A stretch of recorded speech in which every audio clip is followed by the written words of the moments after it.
अस्सलामुअलैकुम, welcome back to GS academy YouTube channel. तो अज़ीज़ तलबा, मैं हूं आपके साथ मोहम्मद उवैस। तो आज हम पढ़ने जा रहे हैं इस्लामियात लाजमी और चैप्टर नंबर हमारे पास 2 है, बाब दोम जिसे हम कहते हैं।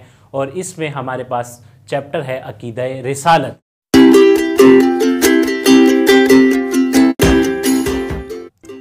अकीदा रिसालत के बारे में आज हम पढ़ेंगे। तो आप ये समझ लें कि हमने इस चैप्टर में पढ़ना क्या है। ठीक है, सबसे पहली चीज़ है कि हम पढ़ेंगे कि रिसालत किसे कहते हैं। ठीक है, दूसरे नंबर पे हमारे पास आ जाएगा इसकी ज़रूरत और अहमियत। ठीक है, ये हमारे पास आ जाएगा। थर्ड नंबर पर हमारे पास आ जाएगा कि अंबिया अलैहिमुस्सलाम की सिफ़ात आ जाएगा। ठीक है, अंबिया अलैहिमुस्सलाम की सिफ़ात। ठीक है, और फोर्थ नंबर पे आ जाएगा नबी अकरम सल्लल्लाहु अलैहि वसल्लम के खसाइस। ठीक है, और फिफ्थ नंबर पे हमारे पास आ जाएगा अकीदा ख़त्म नबुव्वत। ठीक है,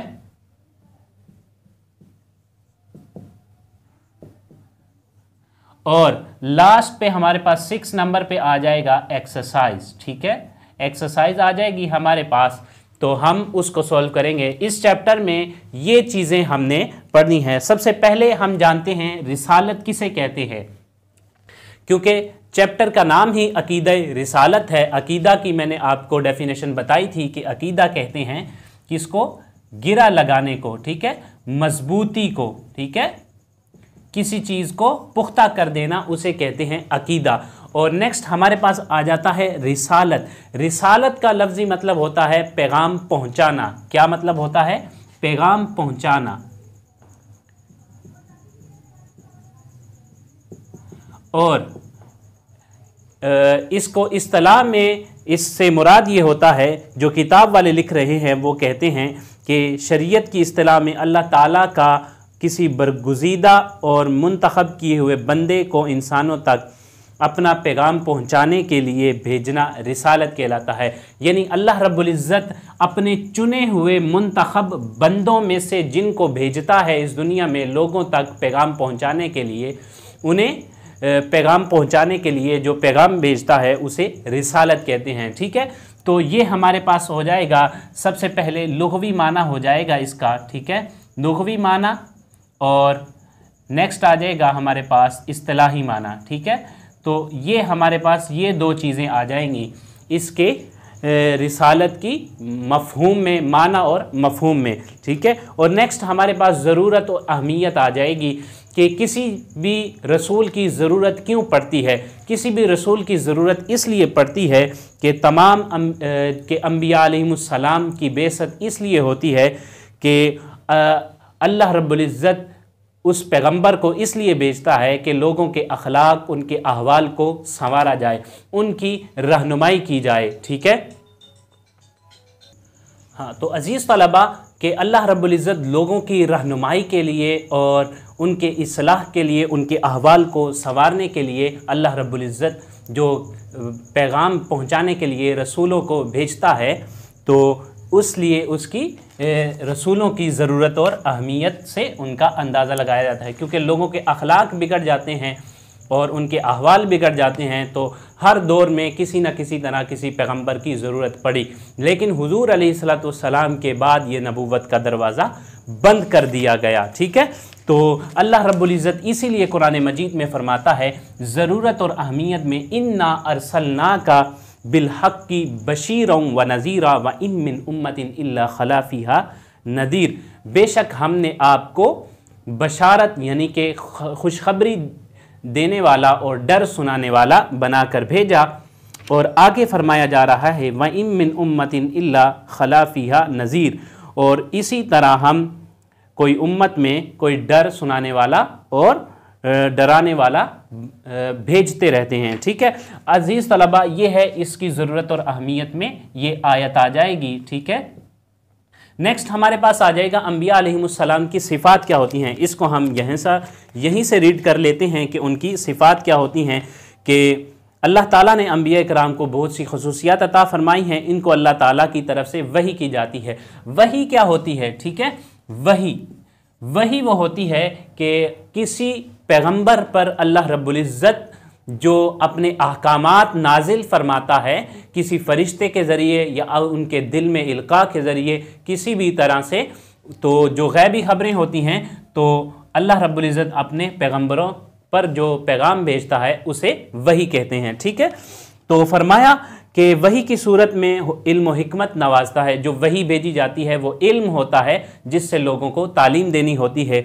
आगे आम इंसानों में इनकी कोई मिसाल नहीं। ठीक है, वही जो होती है सिर्फ नबी पर आती है और ये सिलसिला ख़त्म हो गया हुजूर अलैहिस्सलातु वस्सलाम पर, और कहा कि इनकी मिसाल इंसानों में नहीं मिलती। नबी और रसूल अगरचे इंसान होते हैं लेकिन अपने मर्तबे अक्ल के एतबार से तमाम मखलूक से बुलंद तर होते हैं और बहुत ऊंचे मुकाम पर होते हैं, यानी कि वो आम इंसानों की तरह नहीं होते, उनसे उनका मर्तबा बुलंद से बुलंद तर होता है। आगे किताब वाले कहते हैं कि अंबिया जो होते हैं वो मासूम होते हैं। ठीक है, ये अंबिया की सिफ़ात में से हैं। ठीक है, सबसे पहली उनकी सिफ़त आ जाती है वही उतरती है, इसको हम यहाँ पर लिख लेते हैं, वही उतरती है। ठीक है, और वो उनके ऊपर अल्लाह का पैगाम नाजिल होता है और अल्लाह रब्बुल इज़्ज़त के यहाँ उनके कोई नज़ीर नहीं मिलती। ठीक है, और कोई नज़ीर नहीं मिलती उनकी, यानी कि उनकी कोई मिसाल नहीं होती उनकी तरह की। ठीक है, ये एक पॉइंट आ जाएगा हमारे पास। और दूसरे पर आ जाएगा कि अंबिया अलैहिमुस्सलाम मासूम होते हैं, उनसे कोई गुनाह नहीं होता। अंबिया इकराम की नबुव्वत और रिसालत ये होती है कि वो मनसब नबुव्वत किसी ख़ास अमल या कोशिश के ज़रिए हासिल नहीं किया जा सकता। ठीक है, दूसरा पॉइंट आ जाएगा हमारे पास कि अंबिया मासूम होते हैं और उनकी जो नबुव्वत होती है वो वह भी होती है, यानी कि बग़ैर मेहनत और कोशिश के उनको वो इल्म अता हो जाता है। ठीक है, कसबी नहीं होती। ठीक है, यानी कि कोशिश करने से वो इल्म नहीं आता, बल्कि उनके वो अल्लाह रब्बुल इज़्ज़त की तरफ से ही ख़ास होता है जिसे वो चुन लेता है। फिर हमारे पास पॉइंट आ जाता है अंबिया इकराम की इताअत वाजिब है।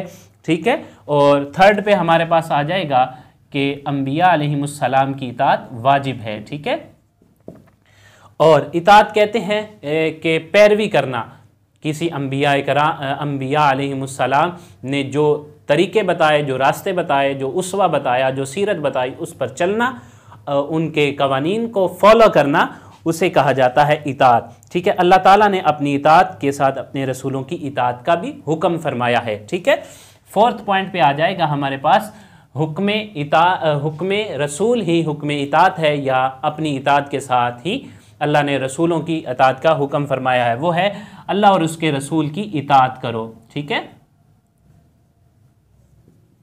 या अय्युहल्लज़ीना आमनु अतीउल्लाह व अतीउर रसूल। ठीक है, ये यहाँ पर आयत दी गई है, वला तुबतिलु आमालकुम। ठीक है, तो कहा कि अल्लाह और उसके रसूल की इताअत करो ए ईमान वालों, और अपने आमाल को ज़ाया न करो। ठीक है, ये हमारे पास आ जाएगा अंबिया अलैहिमुस्सलाम की सिफ़ात में से। ठीक है, और ये हमारे पास 4 पॉइंट आ जाएंगे, और 5 नंबर पे आ जाएगा हमारे पास 4 नंबर पे हमारे पास आ जाएगा नबी अकरम सल्लल्लाहु अलैहि वसल्लम के खसाइस, हुजूर अलैहिस्सलाम के खसाइस जो बाकी अंबिया अलैहिमुस्सलाम के ऊपर फजीलत है। ठीक है, तो सबसे पहला पॉइंट है हमारे पास किसी ख़ास कौम या कबीले की तरफ नहीं भेजे गए, बल्कि तमाम अंबिया अलैहिमुस्सलाम तमाम इंसानियत की तरफ भेजे गए, बल्कि तमाम आलमीन की तरफ भेजे गए। ये हमारे पास फर्स्ट पॉइंट है, और आप क़यामत तक आने वाली हर शय के लिए नबी हैं। ठीक है,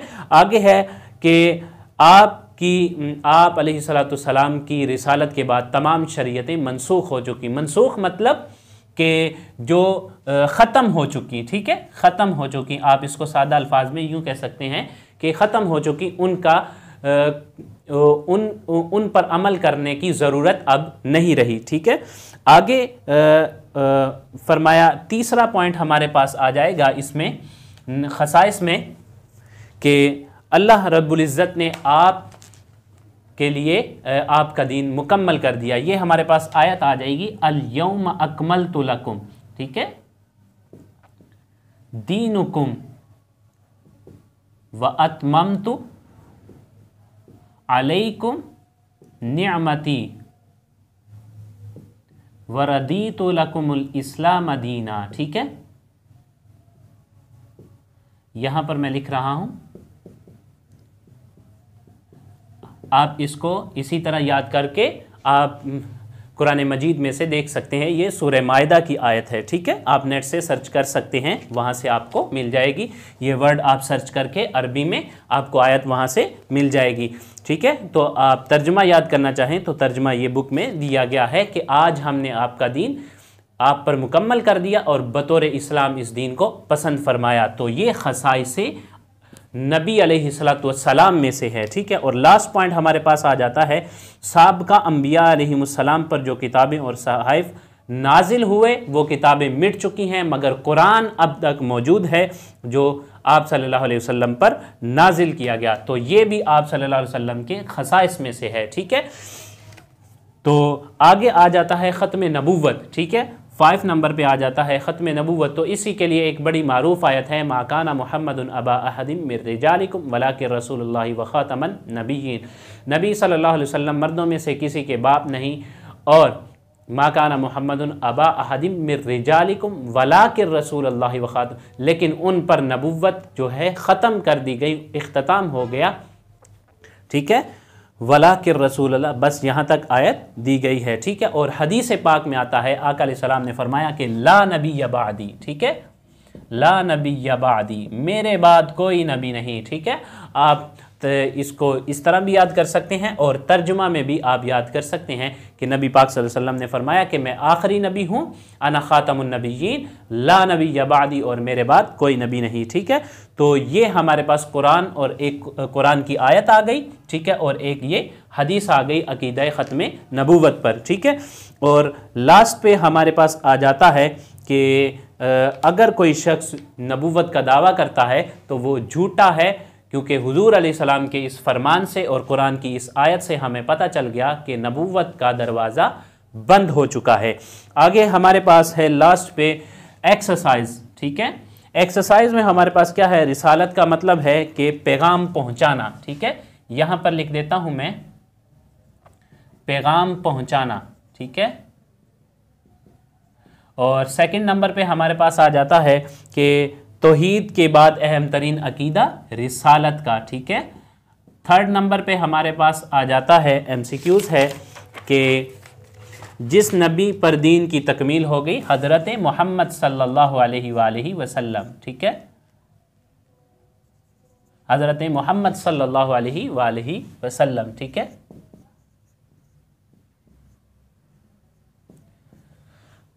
और लास्ट पे हमारे पास 4 नंबर पे आ जाता है, सेकंड लास्ट है हमारे पास कि तमाम अंबिया कराम में इम्तियाज़ात के एतबार से फ़ाइक और अफजल हस्ती हज़रत मोहम्मद सल्लल्लाहु अलैहि वसल्लम। इसका भी जवाब यही है। ठीक है, और 5 नंबर पे हमारे पास आ जाता है रसूल की वो खसूसियत, रसूलुल्लाह की वो खसूसियत जो सिर्फ आप ही की इनफरादियत है, वो है आखिरी नबी होना। ठीक है, आखिरी नबी होना। ठीक है, तो ये हमारे पास MCQs के आंसर्स हैं। तो अगर दूसरे क्वेश्चन पे आ जाएं तो रिसालत का माना और मफहूम जो मैंने आपको शुरू में बताया, लुग़वी माना और इस्तिलाही माना। ठीक है, तो लुग़वी माना हमारे पास आ जाएगा। ठीक है, रिसालत के लुग़वी माना पैगाम रसानी या पहुँचाने के हैं। ठीक है, शरीयत की इस्तिलाह में किसी अल्लाह ताला का किसी बरगुज़ीदा और मुंतखब किए हुए बंदे को इंसानों तक अपना पैगाम पहुँचाने और के लिए भेजना रिसालत कहलाता है। ठीक है, तो यहाँ तक आ जाएगा हमारे पास, ये रिसालत कहलाता है। ठीक है, ये आप देख सकते हैं,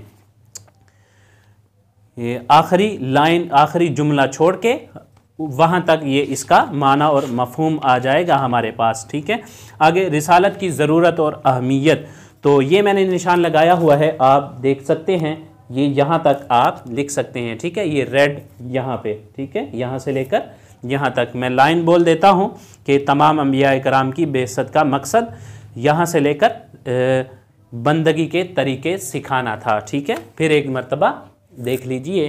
ठीक है, तो आगे आ जाइए, हमारे पास क्वेश्चन आ जाता है कि ख़त्म नबूवत के बारे में कुरान मजीद की आयत का तर्जुमा। ठीक है, तो ये जो मैंने आयत अभी आपको बताई, मा काना मुहम्मदुन अबा, इस आयत का तर्जुमा आ जाएगा। ये जो लिखी हुई है ये आयत है। ठीक है, ये आगे आ जाए हमारे पास क्वेश्चन है नबी अकरम सल्लल्लाहु अलैहि वसल्लम की रिसालत की कोई सी दो खसूसियात। अभी मैंने आपको खसूसियात बताई, इनमें से कोई आप दो खसाइस लिख सकते हैं। ये पॉइंट दिए हैं 1, 2, 3 और यहाँ पर 4 नंबर। ठीक है, यहाँ पर आप पहले दो कोई से भी दो पॉइंट कर सकते हैं। ठीक है, ये रिसालत की खसूसियात हो जाएंगी। लास्ट में आ जाता है अकीदा ख़त्म नबूवत के बारे में कोई हदीस का तर्जुमा। तो ये पॉइंट दिया गया है हमारे पास, मेरे बाद कोई नबी नहीं। ठीक है, मैं आखिरी नबी हूँ। ठीक है, तो ये अभी हमने पढ़ा। ठीक है, उसके बाद आ जाएगा हमारे पास रिसालत की खसूसियात। लॉन्ग क्वेश्चन में आ जाएगा, तो लॉन्ग क्वेश्चन में आपने रिसालत की खसूसियात लिखनी है। ठीक है, तो ये यहाँ पे आ जाएगा, रिसालत की खसूसियात दर्ज झेल हैं, ये आप लिखेंगे। और 1, 2, 3 और ये चौथा पॉइंट। ठीक है, 4 पॉइंट ये जो नंबरिंग दी गई है। और अकीदा ख़त्म नबूवत पर रोशनी डालें। अकीदा ख़त्म नबूवत में आपका ये आ जाएगा, आयत आ जाएगी, तर्जुमा आ जाएगा और नीचे उसकी वजाहत आ जाएगी। ठीक है, तो ये हमारे पास आयत का अकीदा ख़त्म नबूवत हो जाएगा। आप यहाँ से लिख सकते हैं कि अकीदा ख़त्म नबूवत के बारे में हम कुरान मजीद की आयत से इस्तिदलाल कर सकते हैं। ठीक है, इन अल्फाज में आप बयान करके फिर कुरान मजीद की आयत, फिर उसके बाद हदीस लिखेंगे और फिर हमारे पास ये आ जाएगा, यहाँ से इसकी वजाहत नीचे आ जाएगी। ठीक है, तो अज़ीज़ तलबा, ये था हमारा आज का चैप्टर। तो मुमकिन है कि आपको समझ आ गई होगी। तो इसी के साथ ही मुझे दीजिएगा इजाज़त।